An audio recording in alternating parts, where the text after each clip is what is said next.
Bueno, vamos a terminar de ver la bolilla, dirían los antiguos, de contratos y algunas cosas vamos a repasar que ya la estuvimos viendo, ¿sí? El capítulo se llama Desarrollo de la actividad mercantil y esto es para situarnos y para no confundirnos y situarnos en tiempo y espacio, en que la actividad mercantil, cuando hablamos y hablamos a grandes rasgos, tiene diferentes regulaciones.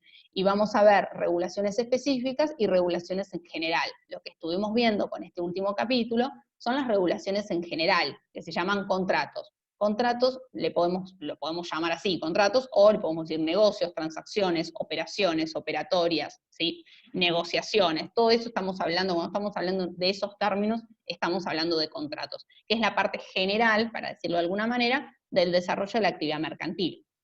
Después, dentro de dicha actividad, vamos a ver regulaciones específicas que en las próximas semanas vamos a empezar a ver como navegación marítima, aeronáutica, el derecho de seguros, derecho tributario, derecho aduanero, ¿sí? Entidades financieras, acá lo ven, y diferentes regulaciones específicas en las cuales tenemos, y cuando veamos cada una de estas regulaciones vamos a saber que, si bien podemos estar celebrando alguno de los contratos que estuvimos viendo, si estamos dentro de este ámbito se le aplica la regulación específica. Eso lo vamos a ver más adelante. Pero esto es para graficar que no es que desarrollo de la actividad mercantil se agota en el título contratos, ¿sí? Que además cada vez hay más, ¿sí? Fíjense que aprenden una cosa y saben que hay cosas nuevas detrás.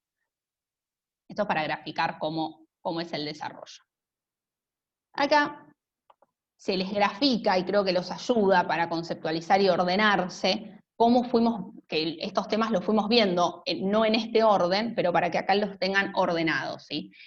Cómo se aplican los contratos en la actividad comercial, a qué se debe esto de las actuaciones, transacciones y negocios internacionales que vamos a ver ahora en un ratito. ¿Qué nos referimos? Cuando el negocio lo estamos celebrando y alguno de los objetos está en otro país, los sujetos, la mercadería está en otro país, entonces ahí entra dentro del derecho internacional. Vamos a ver que si es entre sujetos privados, es derecho internacional privado.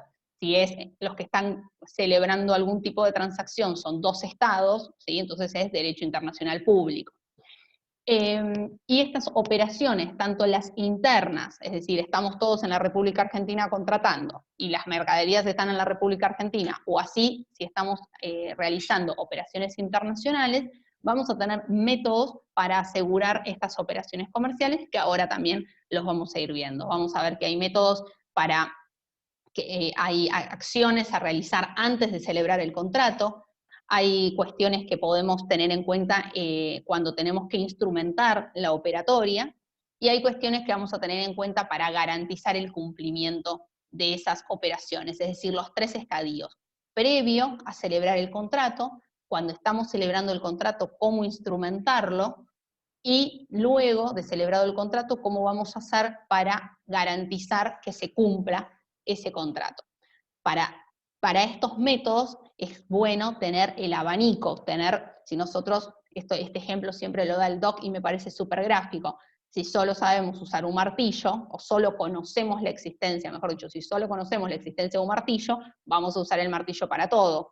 En cambio, si sabemos que existe el martillo, existe el serrucho, existe el destornillador y existe el taladro, vamos a, para lo que necesitemos, utilizar la herramienta adecuada. Lo vemos bien cuando estamos viendo los métodos para asegurar las operaciones comerciales. Y por otro lado tenemos finalmente prescripción y caducidad comercial, que es lo que vimos el miércoles, y si ahí quedaron dudas que lo vimos con poquito tiempo, vuelven a preguntarnos, o nos preguntan, mejor dicho. Esto es repaso, porque esto era lo que vimos al principio, ¿sí? ¿Dónde está el concepto de contrato? ¿Qué es un contrato? La diferencia entre contrato e instrumento, que a esta altura ya lo deben lo deben tener súper claro, y si no lo reiteramos, que nosotros celebramos un contrato más allá de cómo se instrumente. Hay contratos que sí o sí los tenemos que celebrar por escrito, hay otros que los tenemos que no solo celebrar por escrito, sino que la legislación nos dice tiene que ser por instrumento privado con firmas certificadas, otros nos dicen no, tiene que ser por escritura pública, pero en realidad, más allá de estas regulaciones específicas, el principio es la libertad de forma, y celebramos un contrato por más que no lo pongamos por escrito. Antes del 2015 la clasificación era entre civiles y comerciales, después del 2015 tenemos los contratos regulados en el Código Civil y Comercial que estuvimos viendo, además de lo que están regulados en otras leyes específicas, y esta gran diferencia entre contratos paritarios y los contratos de consumo, y este concepto de la relación de consumo, que no surgió en el 2015, ustedes bien saben, el derecho consumidor venía desde mucho antes, pero lo toma el Código Civil y Comercial y lo incluye, porque en el Código Civil de Vélez, por supuesto, esto no estaba por el año en el que había sido sancionado. Cualquier cosa me frenan, ¿sí? Estas cuestiones a tener en cuenta, esto se lo pusimos a título informativo para que no se vayan de la materia sin saber esto. Porque cuando nosotros dábamos esta materia hace un par de años atrás, o cuando la estudiamos nosotras, se hablaba de contratos, era el contrato papel, y el doble ejemplar, y la firma hológrafa. Cuando hablamos de firma hológrafa, es la firma que ustedes agarran una lapicera y firman, un lápiz y firman, esa firma hológrafa. No había noción o no había idea de que podía haber otra forma de contratación.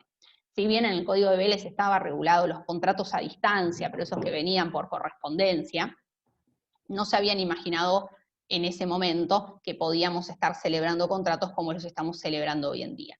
Y además, sumado a eso, el aislamiento social preventivo obligatorio acrecentó todo esto, porque nos encontramos con que hay que firmar, hay que celebrar un contrato, ¿sí? Hay que suscribir este convenio, pero no nos podemos reunir, ¿sí? ¿Cómo hacemos? ¿Qué hacemos? No lo celebramos, pero hay que celebrarlo igual. Bueno, surge firma digital, la ley 25.506 se sancionó hace una parva de años, y todavía no se le había dado mucho uso hasta hace unos poquitos años, y la firma electrónica. Hay diferencia entre firma electrónica y firma digital, importantes diferencias. La firma digital se asemeja, se equivale jurídicamente, legalmente a una firma hológrafa, es decir, si yo firmo un instrumento, para alegar que no es mi firma, tengo que probar yo que no es mi firma, ¿sí? Pero se presume que es mi firma. La firma digital tiene esa presunción por una cuestión de cómo es que se elabora a través de los sistemas electrónicos. En cambio, la firma electrónica, que es una especie dentro de la firma digital, no tiene este efecto legal, con lo cual puede ser desconocida la firma electrónica, y es el otro el que va a tener que probar que esa firma es verdadera, por decirlo de alguna manera.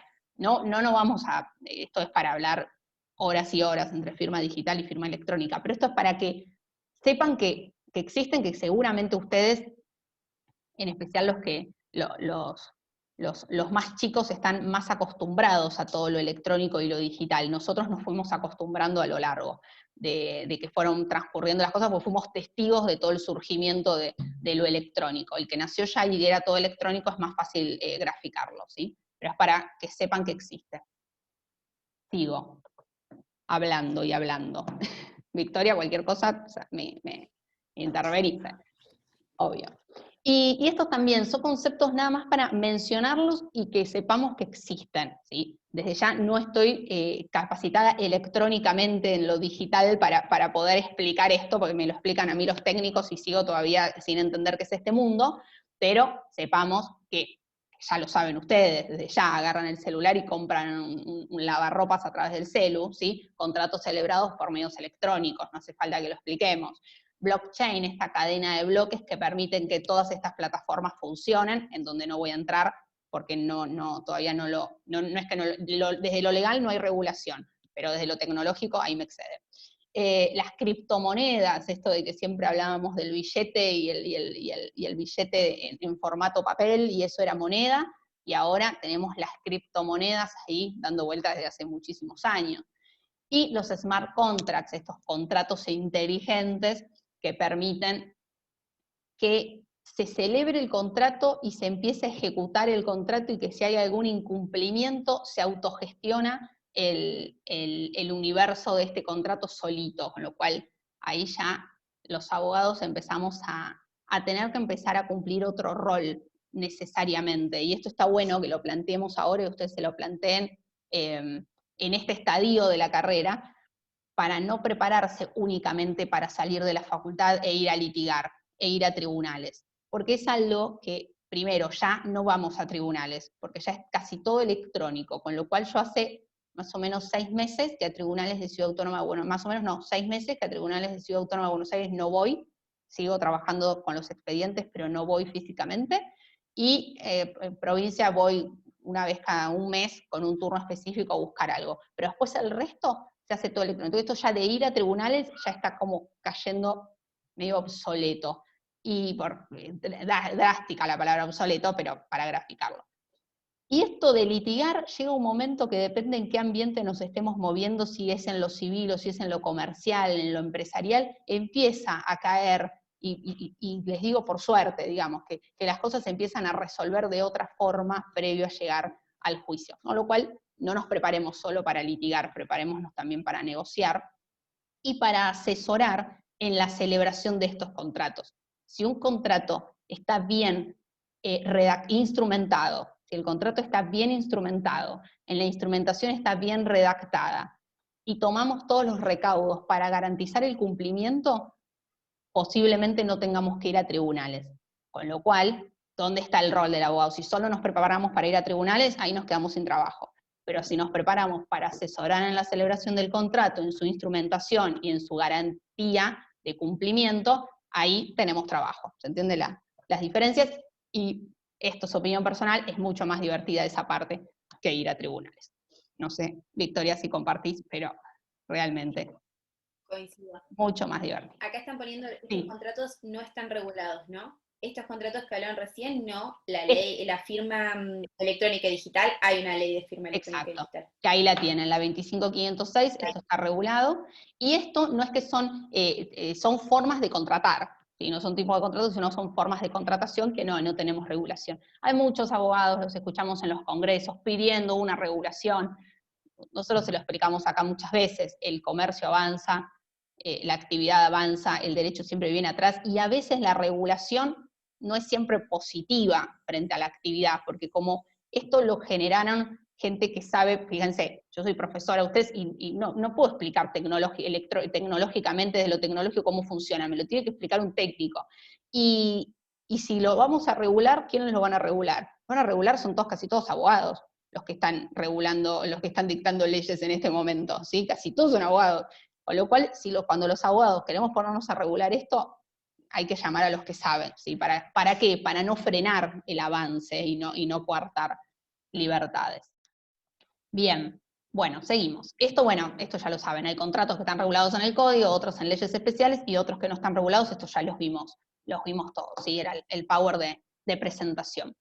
Y ahora sí el tema de hoy, de la clase de hoy, que es esto que hablábamos de las actuaciones, transacciones y negocios internacionales. Cuando una de las partes está, o la mercadería está fuera del país. Hay uno en Argentina, la mercadería está fuera, nosotros somos los importadores, tenemos el exportador afuera, o viceversa, somos exportadores nosotros y tenemos el importador fuera. Importador respecto a su país, ¿cierto? Y ahí es donde vamos a aplicar normativa de derecho internacional privado comercial. Les mencionamos ahí algunas de las normativas que pueden encontrar. Pero más allá de eso, vamos a ver cómo son estas operatorias, ¿sí? Y qué podemos utilizar, y ahí les aparecen las cláusulas de los Incoterms. Muy importantes, resaltar, ¿sí? Bien. Ahí con eso subsané que pusimos un examen después de un fin de semana largo, ya está. Operatorias cuando uno de los sujetos está en la Argentina y el otro afuera, ¿sí? Hay que empezar a pensar cuando estamos en este tipo de operación, nos tenemos que preguntar, bueno, a ver, yo voy a encargar la mercadería que me la van a traer desde Londres. Bárbaro. ¿Cómo hago para, quién se hace cargo de esa mercadería? ¿Quién carga? Yo no estoy allá, yo la compro. ¿Quién carga la mercadería en el buque? ¿Quién transporta la mercadería desde donde está, desde la fábrica hasta el puerto? Bueno, todas esas situaciones. ¿Qué pasa con la mercadería mientras viene en el barquito? ¿Qué pasa si al barquito le pasa algo? Cuando llega acá, ¿quién se hace cargo? Bueno, para todo eso tienen las cláusulas, las Incoterms, que están las establece la Cámara de Comercio Internacional. Ahí en el libro dice que son 13, pero las Incoterms 2020 son 11. Estas son las 4 importantes, subrayado nuevamente. ¿Es necesario que se las sepan en inglés? No, no es necesario, porque acá no lo vamos a exigir, pero sí saber de qué se trata. ¿Sí? Cuando yo digo a qué se refiere la cláusula FOB, a qué se refiere la cláusula CFR, fíjense que ni yo lo digo en inglés, la cláusula CIF y la cláusula FAS. Bien, con palabras castellanizadas, explicar de qué se trata. La cláusula FOB, que dice free on board, quien sabe inglés sabe que dice libre sobre el buque. Y si no saben inglés, como van a estudiar del libro, van a saber que FOB sigue significando libre sobre el buque. Quiere decir que quien está vendiendo la mercadería, ¿sí?, cumple su obligación cargando la mercadería sobre el buque. Hasta ahí, cargué la mercadería en el buque. Entonces, el precio de esa mercadería, esto se habla así, bueno, sale la mercadería, ¿cuánto sale? Sale, cualquier cosa, sale $50 FOB. Si dicen $50 FOB, significa que en ese precio que estamos pactando se incluye el costo de cargar la mercadería sobre el buque.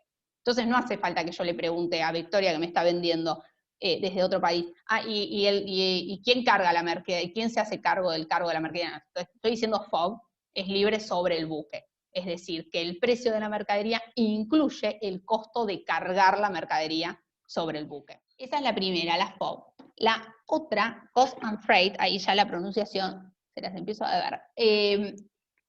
CFR, es costo más flete. Es decir, acá el precio incluye, vamos sumando, acá el precio incluye el costo, además del precio de la mercadería, incluye el costo que es cargar la mercadería sobre el buque, y además el flete, cuánto sale traerlo desde Chile hasta Buenos Aires. Incluye el costo del flete. Entonces el precio CFR, entonces sabemos lo que incluye. La cláusula CIF, le vamos sumando más, es costo, flete y seguro. Entonces, es el precio de la mercadería, más el costo de cargarla en el buque, más el costo del flete y además el seguro. No tenemos que contratar un seguro por separado, ya está incluido en el precio de la mercadería. Y la cláusula FAS, Free Alongside Ship, es, acá sí, ship, ahí aparece la palabrita buque, es libre al costado del buque. Es decir, me desobligo yo como vendedora entregando la mercadería al costado del buque. No incluye el precio de cargar la mercadería en el buque, ni el flete, ni el seguro. Esa es la más sencillita de todas. ¿Sí? Si la ponemos en orden sería FAS, FOB, CFR y CIF, de menor a mayor. Y ahora vamos a ver estas operatorias, lo que les decía al principio, cómo se las puede instrumentar, ¿sí? Y fíjense que ahí desaparece la letra de cambio, que la vamos a ver cuando veamos pagaré, que está regulada en el mismo decreto ley, que se utilizaba muchísimo en su momento, cuando surgió, para el comercio internacional. Y la apertura de crédito, que vimos este contrato bancario, la apertura de crédito, que antes estaba regulado en el Código de Comercio como carta de crédito. Eso lo tienen explicado en la bibliografía cómo funciona, yo lo expliqué un poquitito cuando veíamos apertura de crédito, y son formas contratos que vamos a, letra de cambio es un título, apertura de crédito es un contrato que vamos a utilizar para poder cumplir con estas obligaciones. Entonces, imagínense, esto cuando lo explicamos hacemos un cuadrito, en el libro tienen el cuadrito de las cuatro posiciones, para irlo siguiendo. Tienen el importador en un lugar, tienen el exportador en el otro. El exportador va a subir la mercadería al buque, supónganse, es una cláusula FOB, y cuando sube la mercadería en el buque ya cumplió. Entonces, ¿qué quiere hacer? Cobrar. Quiere asegurarse ese cobro, porque si no, una vez que el buque sale, ¿cómo hace para cobrar? Entonces, se puede hacer una apertura de crédito en donde el importador, que es el comprador, va a ir al banco y le va a decir que abra un crédito a favor del exportador, y el banco lo que va a hacer ese es el banco que abre el crédito, va a notificar a otro, es decir, le va a pedir, para hablar mejor, le va a pedir a un banco de esa plaza comercial donde está el exportador, el vendedor, le va a pedir que le notifique al vendedor que tiene una apertura de crédito a su favor. Bueno, seguimos. Entonces, les decía, en la apertura de crédito, para graficarlo acá, fíjense cómo todo se relaciona con todo, no es que aprendimos un contrato bancario y ahora pasamos a esta operatoria internacional y nada tiene que ver. Ese contrato bancario, la apertura de crédito, lo podemos utilizar y se puede utilizar para esta operatoria internacional.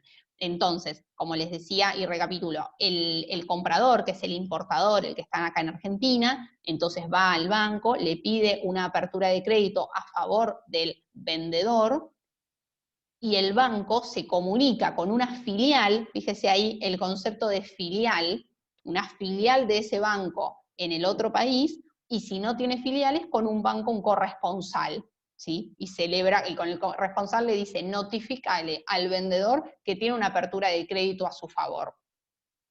Y cuando el vendedor cargue la mercadería, supónganse que ese ha sido el convenio, cuando cargue la mercadería en el buque, que venga a cobrar el dinero que está puesto a su disposición. ¿Pero qué tiene que presentar para cobrar el dinero que tiene a su disposición? El conocimiento de embarque. El conocimiento de embarque, que es lo que acredita la titularidad en el buque, la titularidad de la mercadería puesta en el buque, ese conocimiento de embarque que hace el vendedor. Bueno, ya cargué la mercadería.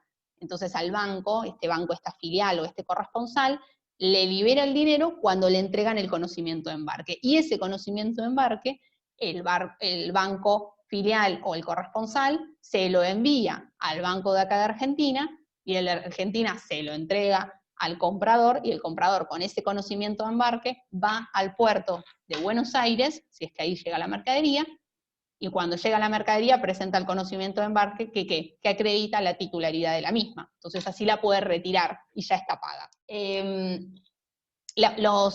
Lo que podemos hacer previo a la operatoria, que es investigar un poquito con quién estamos contratando, ¿sí? Podemos, si estamos acá y es dentro de la Argentina, podemos sacar un veraz, podemos sacar un gnosis, son estos informes de operatorias comerciales, a ver cómo está posicionado esa persona en el mercado, y si debe mucho dinero, y si tiene cheques rechazados o no los tiene. Entonces, para tener una idea de con quién estamos contratando, pedir informes de dominio para saber si es dueño de bienes muebles, de bienes inmuebles, de bienes muebles registrables, de bienes inmuebles, y graficarnos. ¿Por qué? Porque del otro lado, si nosotros estamos haciendo todo este análisis, es porque vamos a ser acreedores de esa persona y queremos garantizarnos y estar seguros de que estamos contratando con alguien que es solvente para después responder.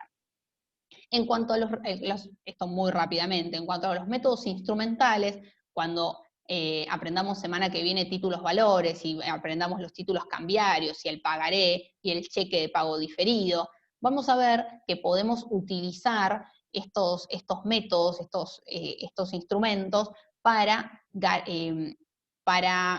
formalizar el contrato de una forma que su instrumentación sea más fuerte, por decirlo de alguna manera. Lo explico rápidamente. Si estoy haciendo una compraventa con Victoria y Victoria me va a pagar de acá a 6 meses, ¿sí? O de acá a 90 días, y solo lo pongo en un contrato, y Victoria incumple, yo ahí lo que tengo es una relación contractual y tengo que ir a tribunales a través de un vínculo contractual, X procedimiento, X proceso. En cambio, sí, le digo, bueno, está bien, me lo vas a pagar en 90 días, haceme un cheque de pago diferido. Entonces, ese cheque de pago diferido, ustedes aprendieron que puedo ir al banco y celebrar con el banco un contrato de descuento de cheques, con lo cual me puedo hacer del dinero, menos una comisión del banco, pero me puedo hacer del dinero más rápidamente que esperar los 90 días del contrato. Y en cuanto a las garantías de cumplimiento, sepan también que es bueno esto, analizarlo y pensarlo, y saber que si nos van a estar debiendo dinero, bueno, podemos utilizar diferentes métodos para garantizar el cumplimiento. Un método puede ser pedirle una fianza, ya vimos el contrato de fianza, lo relacionamos acá. Otro método puede ser constituir una prenda, lo vimos acá también. Una hipoteca si fuese sobre un inmueble, ¿sí? Son diferentes formas de garantizar estas operatorias que se utilizan y para que ustedes vean cómo todo lo que vamos aprendiendo se relaciona una cosa con la otra.